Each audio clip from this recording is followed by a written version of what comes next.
You've just found your way to CX in the Wild, Season 2, where Dennis Wakabayashi is again on safari around the world, capturing candid conversations with the leading executives in the customer experience and marketing industries. And now, let's step into this episode of CX in the Wild.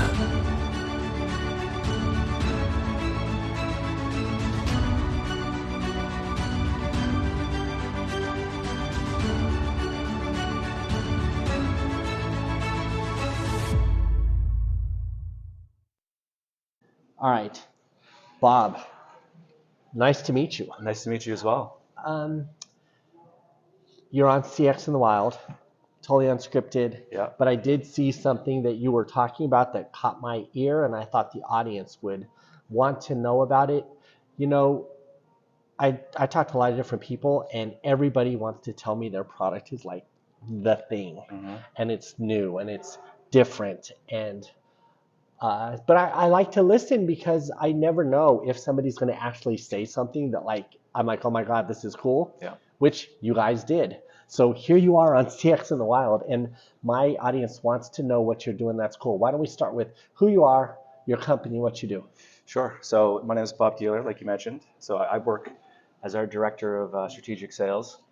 We're a software as a service organization, so it's very simple web-based knowledge application designed for contact centers, but it can be used across the enterprise. What does that mean? Knowledge management. Like, break it down a little more, just in case there's somebody who's new into customer experience or new into business and they want to know the industry you're in. Sure. So imagine you're an agent. You could be someone who's really good at their job. They've been doing it for years, or it's someone who's just left the classroom and maybe they're in the classroom and they're trying to figure out how to do their job, right? It could be, how do I interact with the customer? How do I interact with our systems? How do I solve a complex problem? So they reach for knowledge articles or pieces of knowledge that typically an organization has provided them through some portal. And so we're an application that does something like that, but in a highly visual manner. So I know the younger generations are really self-learners. They have low attention spans, or you might say they're like super fast learners. But they also, a lot of them are visual. I'll share with you, I'm also an instructor at the University of Wisconsin-Madison. And I say these things because as I observe students in the classroom, I understand that we have to convey information more quickly. Different modes of learning are important. And I think your tool speaks to that trend of educating a large group quickly at scale. So that's maybe why I was personally a little bit more interested than most. Well, I think the beginning of the conversation you and I had, right? I wasn't talking about what is the, show me that. I wasn't about showing the application. It's like, what do we fundamentally compete against, right? Okay. And if you think of most knowledge applications, they're just different ways to surface a knowledge-based article. Kind of like looking something up in an encyclopedia. Exactly. It's like you're either searching for it, maybe you've got it saved on your desktop somewhere, maybe it lives in SharePoint or something like that. And fundamentally why we're different is instead of it being a text-based document, it's something that's highly visual, right? And so imagine you're on the phone with somebody, you're trying to solve something complex, maybe someone's upset, and if you have to read through a 5-page, 10-page PDF explaining the process, it's going to be a stressful situation. If you're guided very easily through that call flow with something that's visual, something that's designed for adult learners in mind, your experience is going to be way better and the customer experience is going to be way better. I'll tell you where, and for the audience, I'm going to post some pictures because I took pictures of your flow chart, but unfortunately we can't convey that in audio. The thing that struck me was, just for the audience, if you imagine we've all been to the airport and we want to change something and we see them go to those screens where they're like tab, click backspace, enter a code, all these things to accomplish their job. And I always think, because I grew up also when I was younger, I programmed computers, that sort of thing. So I recognize these methods of getting from screen to screen. And what those screens require is the user to know what the alternative answers are. If it's this, if it's that, if it's this again, other things. What I loved about your particular system when you showed it to me, there's a flow chart on the screen. Yep. It starts. There's a clear journey, a customer journey or a service journey. And as I followed the journey. I could see did the customer do this? Did the customer do that? Yeah. And I could pick the path, but I could follow along as if in my mind I was going through an experience with the customer and what they might be going through and their reactions, and I could follow it on screen. I almost felt like just watching your demo, I could probably do that job. Yeah, that's the idea. And like there's a lot of nuance to a call flow, to a discussion. Like, I don't want to tell people that their knowledge bases suck, but people often ask like, man, why is this not working? I've been struggling with this for 10 years. And if you think about it, when we're working with the customer, we're converting some of their documentation to ProcedureFlow, and then we go validate it with a subject matter expert. It's never what they thought it was, right?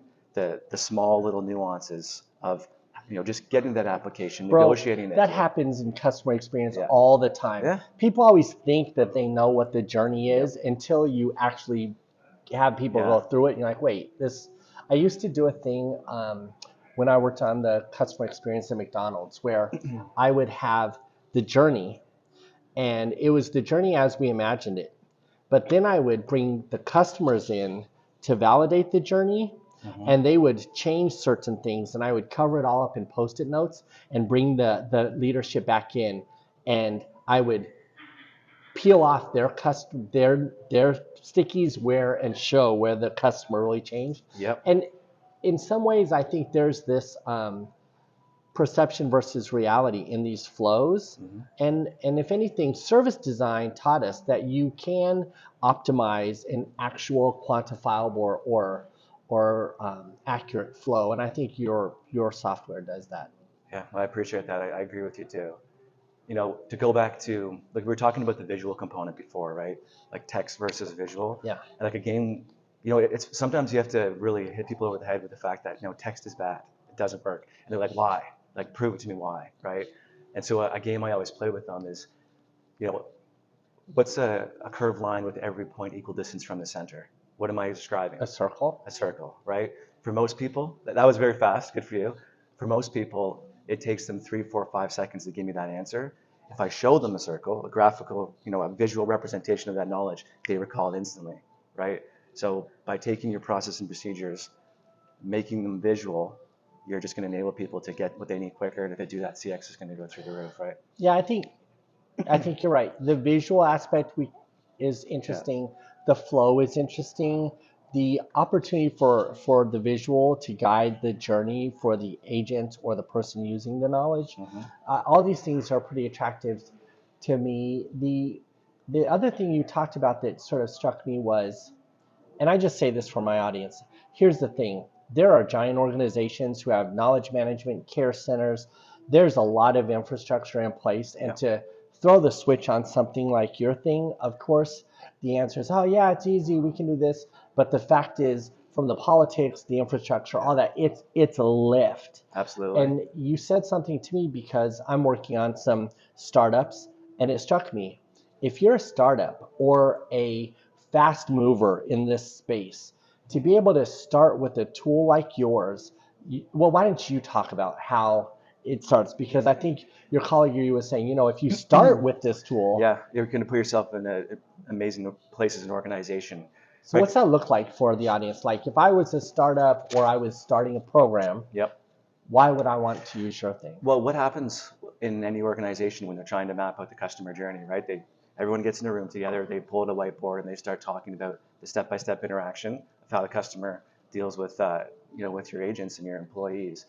And so just through the nature of drawing that out or, representing that and building that flow, why are you doing it on a whiteboard? Build it right in ProcedureFlow from day one, right? Because, that type of exercise is great to be able to show management and leadership, hey, this is our process.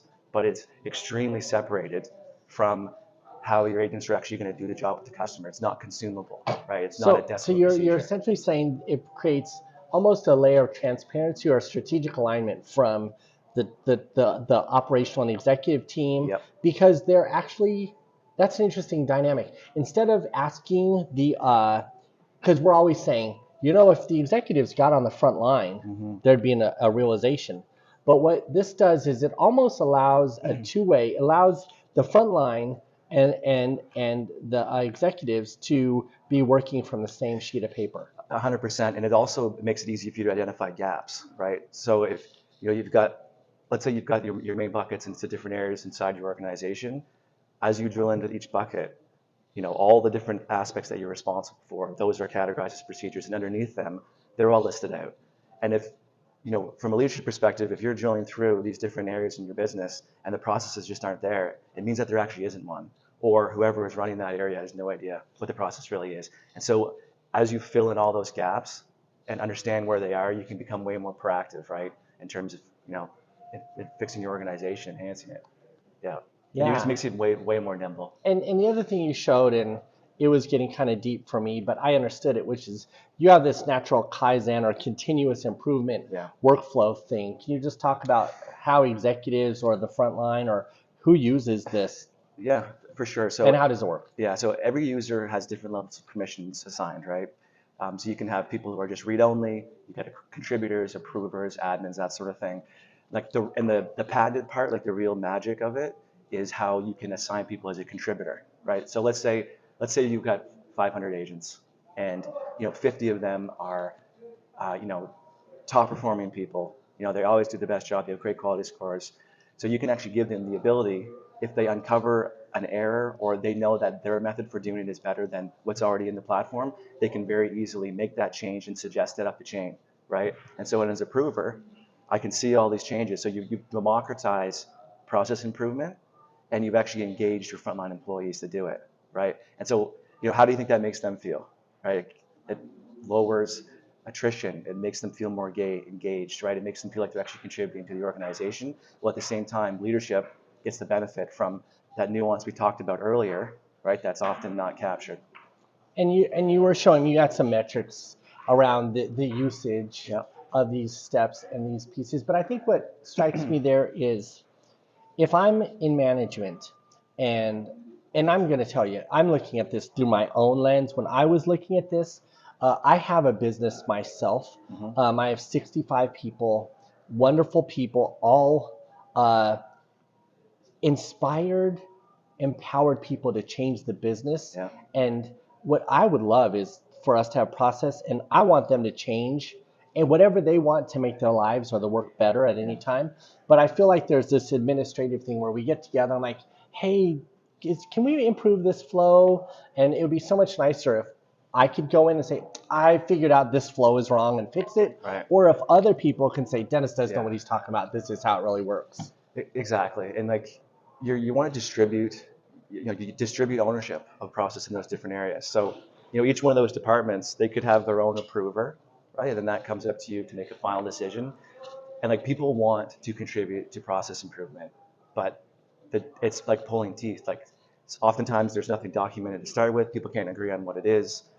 The reality is separated from how it's actually done. So if you give them an application that makes it super easy to build, no code, just drag and drop, that allows them to do it on their own, you're providing the vehicle for them to make that type of change that you want, right? And if I'm really thinking about this a little more deeply, not let's see if I can say this right.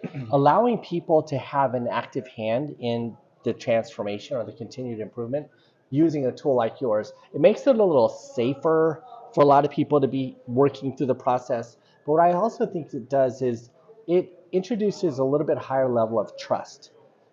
I think that a lot of times when we work, I don't think we feel trusted enough. I think that's pretty much I think that's part of the element of why we leave our jobs is they didn't trust me or trust my instincts or trust that I knew what I was doing. And when I'm empowered to change the process and submit it because I found a better way, that facilitation, I think, improves trust within an organization. Yeah, and some customers, at the end of the month, they'll give an award for who had the most, not suggestions, but suggestions that actually got live and pushed out to everyone, right? So, it can be, and it doesn't have to be monetary, it doesn't have to be a prize, it's just a recognition of what their contribution. And so you'll lower attrition big time by doing that. Some of our customers, Like when they're, especially in industries that are having a hard time meeting hiring quotas or have huge turnover Oh, in that's a training. big topic I these know. days. So some of them, if they're close to signing a really experienced person they know they want, they'll actually show them a sanitized version of ProcedureFlow in the interview, right? Because what I found is the biggest reasons why they flunk out of training or they leave right after they hit the floor is they, the training might be great, rah, rah, rah, it's great to work in this organization, but the documentation instructions for them to do it once they're on their own is terrible. So those experienced people want that. So if you show that to them early on, it actually helps win people over to the organization. I'm not gonna lie. I feel intimidated. I don't think I could go and work in a customer care center because I'm intimidated by the training and the learning. Yeah. And I think that was what struck me when I wasn't trying to be uh, uh, frivolous when I saw your visualization of it. I did feel like if someone asked me a question right then and there, I could follow that Yeah. flow chart and I could at least adequately respond in some way. And so that rings true with what you're saying about, let's say, empowering the layer of entry into an organization. Yeah. For care departments. So proof is always in the pudding. Mm-hmm. Sounds great. You have customers? Yeah, we have over 100 customers. Yeah. 100 customers. Yeah. That's fantastic. And how many agents do you think?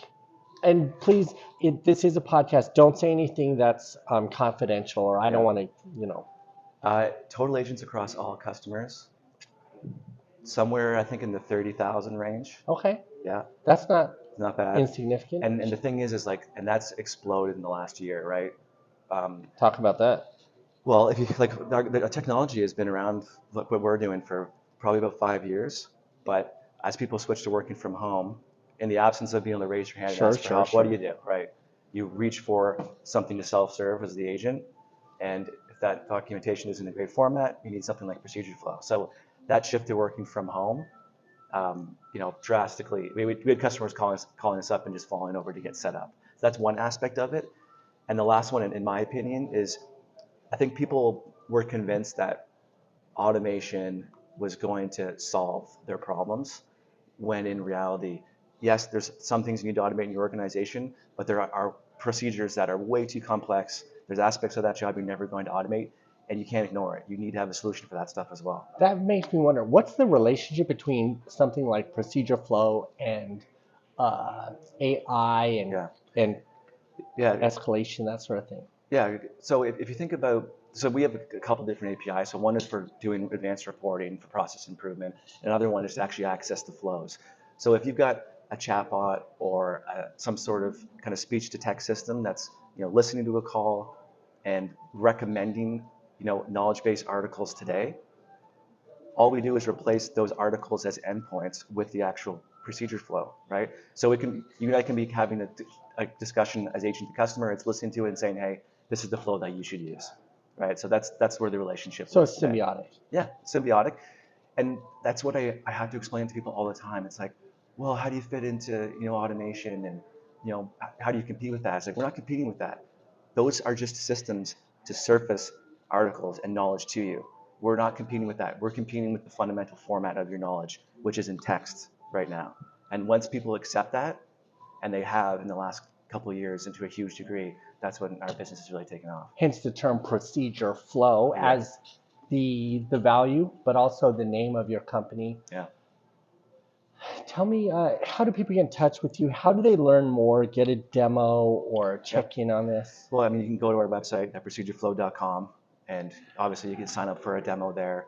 You can, of course, reach out to me directly on LinkedIn. My name's Bob Keleher, like I mentioned, and just have a conversation with us. I find, half the people we talk to, it's not the right solution for them. Their business is not at the right level of maturity, or it's just not the right time for them. Like, we'll tell you that, right? A no is better than a yes half the time. So just have a conversation with us. We'll show you a demo live with a company that's similar to your organization, and take the conversation from there. Wow. Bob, thank you for telling me about ProcedureFlow. And I loved the fact that I learned something and saw something different. So thank you for your time today. My pleasure. I appreciate the opportunity. Thanks for joining us for this edition of CX in the Wild. If you've enjoyed the show today, please share it with someone else who appreciates this kind of original content. And be sure to visit DennisWakabayashi.com to catch up with Dennis or find out where we're going to be on our next CX in the Wild adventure.